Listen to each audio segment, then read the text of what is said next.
Bonjour à tous, j'espère que vous allez bien. Dans cette vidéo, on va parler du bilan du mercato du Barça et on va aussi parler du bilan du premier mois de Ronald Koeman à la tête du club. On commence donc avec notre mercato, on va parler des arrivées. Il y a eu des arrivées très intéressantes. On va commencer avec le petit Pedri, arrivé du côté de Las Palmas. Il est tout jeune, il a 17 ans, mais on savait que c'était un joueur d'avenir, c'était un joueur talentueux. On l'achète pour la modique somme de 5 millions, donc je pense que c'est un très bon achat et c'est un joueur d'avenir. Ensuite, on a donc Trincao, le joueur portugais qui est arrivé pour environ 30 millions. C'est un joueur d'avenir, clairement, c'est un ailier qui peut rentrer et jouer plus dans la construction. Dans la même dynamique, on a Serginho Dest qui vient de signer en fin de mercato. C'est peut-être la meilleure recrue du mercato. Meilleure recrue, pourquoi? Parce que je pense que c'est un poste sur lequel on doit recruter depuis des années déjà. Depuis le départ de Dani Alves, on aurait dû recruter un joueur de ce type. Ça fait des années qu'on attend ça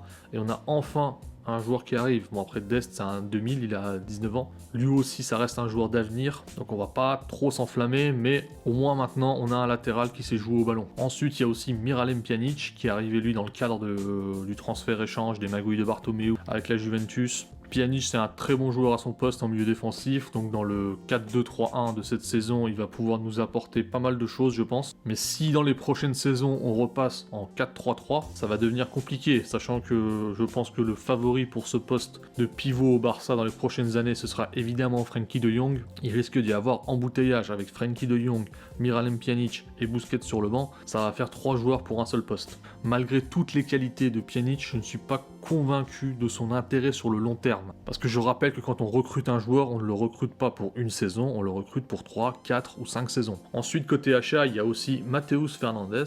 Bon, vous savez probablement pas qui c'est parce qu'on l'a jamais vu jouer, mais il est inscrit en équipe A, il va avoir le numéro 19, c'est complètement lunaire. On a payé 7 millions pour lui, c'est énorme. Ça s'est fait en janvier dernier, sachant que sur le même mercato, on a vendu Carles Pérez à la Roma pour 11 millions. Bon, en réalité, on l'a prêté, il y a l'option d'achat qui se déclenchait cet été. Mais on achète Fernandes à 7 millions, on vend Carles Pérez à 11 millions. Et là où c'est encore plus lunaire, c'est que Fernandes, il arrive dans le secteur du milieu de terrain, là où il y avait déjà embouteillage. Il y avait embouteillage comme pas possible. Et on vend Carles Pérez, et on se retrouve un mois et demi après, complètement sans renfort dans le secteur offensif. Et on a été obligé de payer Martin Braithwaite en joker médical. Parlant de Braithwaite, justement, joueur qu'on n'a pas réussi à vendre cet été, on va parler des ventes. Donc les ventes, il y a Arthur, évidemment, qui est parti dans l'échange avec Pjanic. Il y a Carles Pérez, que je viens de citer. On a aussi, malheureusement, définitivement vendangé Marc Cucurella à Retafe pour la modique somme de 10 millions. Ça me fout droit. On a vendu Marc Cucurella à un joueur qui aurait pu nous dépanner, qui aurait même pu devenir titulaire cette saison en latéral gauche. On l'a vendu pour 10 millions et on a acheté Fernandes pour 7 millions. Ça me fout droit complètement. Ensuite, on a vendu Nelson Semedo. C'est le seul joueur qui a été bien vendu pour environ 30 millions. C'est son agent Mendes qui s'occupe de son transfert. Il s'est occupé de tout, de négocier, de tout faire. On va arriver maintenant sur 2 cas, Ivan Rakitic et Arturo Vidal. Ces 2 joueurs-là, c'est 2 titulaires du Barça des dernières années. Très clairement, ils ont eu énormément de temps de jeu. À Liverpool, les 2 étaient alignés en titulaire, en relayeur. Ce sont 2 joueurs qui représentent le rosélisme. Je l'ai déjà dit. Mais c'est important de le redire parce que ces dernières années, il y a eu une sorte de débat d'idées, si je peux appeler ça comme ça. Les partisans de Bartomeu, de sa politique, ont essayé de nous faire croire que les profils à la Iniesta, etc., c'est terminé et que maintenant, dans le foot moderne, il faut des guerriers, des joueurs physiques au milieu de terrain, des joueurs qui ont la hargne, la grinta, enfin, appelez ça comme vous voulez. C'est assez cocasse que ces 2 joueurs, qui étaient les guerriers du Barça de Bartomeu, ils ne trouvent pas acheteurs sur le marché des transferts. Et le club est obligé de les laisser partir libres. Alors certes, il leur reste 1 an de contrat uniquement, ils ont un gros salaire, etc.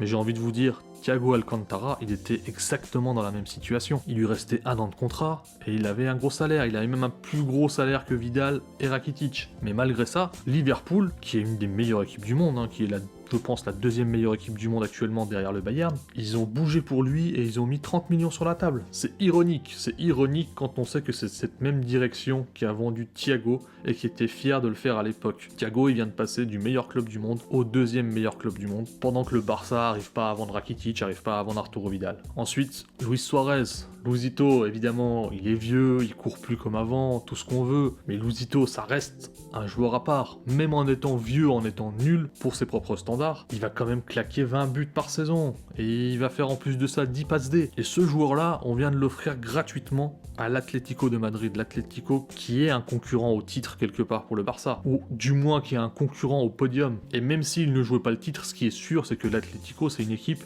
qui pose souvent problème au Barça et qui arrive à nous prendre des points et qui arrive à nous ralentir dans la course à la Liga. Évidemment, lui, il y a l'histoire de son salaire puisqu'il touchait le double de Rakitic ou de Vidal, donc il avait un salaire vraiment important. Mais ce qui est important de comprendre dans cette histoire-là, c'est qu'en fait, la façon dont le mercato a été géré par le club, quand le club communique que des joueurs sont indésirables, ça les met en position de faiblesse dans la négociation pendant les marchés des transferts. Et résultat, on se retrouve à dilapider nos titulaires pour 0 €. Il y a certes le contexte du Covid, mais regardez le marché des transferts. Certains clubs ont mis 10 millions, 20 millions, 30 millions sur certains joueurs. Et même nous, regardez, Semedo, on l'a vendu 30 millions, donc c'est possible. Malgré le Covid, c'est possible de vendre des joueurs à 20 millions. Enfin, le dernier point pour le mercato, c'était cette ultime journée de mercato, où le Barça a poussé à la vente pour Todibo et pour acheter Eric Garcia. J'avais déjà dit dans la vidéo d'avant, pour cette saison, il n'y avait aucun intérêt à presser ce transfert-là, en tout cas sportivement. Résultat des courses, là aujourd'hui on se retrouve avec 3 défenseurs centraux, c'est très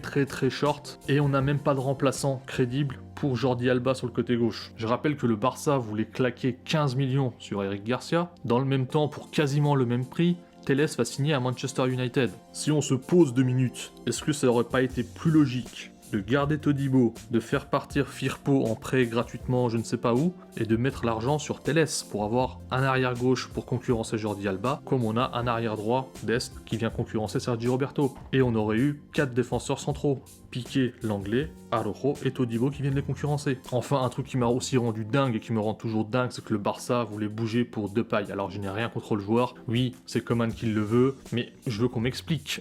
Déjà, le Barça ne sait pas où faire jouer Griezmann, une recrue à 120 millions. Coman n'arrive pas à trouver la formule pour faire jouer Griezmann, Coutinho et Messi en même temps. Et ils veulent rajouter encore un joueur axial, qui va venir signer un contrat de 4 ou 5 saisons. Mais qu'est-ce qu'on va faire de tout ça? Qu'est-ce qu'on va en faire? Pour conclure de passage sur le mercato, comme disait Messi, il n'y a aucun projet sportif. Ils font du bricolage, tout simplement. Honnêtement, c'est déprimant. On va parler maintenant du bilan du premier mois de Coman. On commence évidemment avec les points positifs. Voilà, il faut essayer de positiver, il faut reconnaître qu'avec très peu de temps, il a réussi à faire travailler ses joueurs, à leur redonner de l'intensité. Après, ce point-là, il doit être nuancé parce que ce n'est pas uniquement le travail physique qui paye aujourd'hui, mais le fait de ne plus avoir Rakitic, Vidal et Luis Suarez sur le terrain, ça joue aussi énormément et ça aide l'équipe à avoir beaucoup d'impact sur le pressing. Ensuite, autre point positif, c'est qu'on commence déjà à voir des schémas tactiques se mettre en place. Par exemple, cette façon d'aspirer l'adversaire bas sur le terrain et ensuite de repartir rapidement à l'assaut de son but en transition offensive. Ceci étant dit, on va passer au négatif. Premier gros point négatif, c'est le manque de rotation. Le mec ne fait aucune rotation. Même les changements, il fait tout le temps la même chose. Et ça va être pareil après la trêve.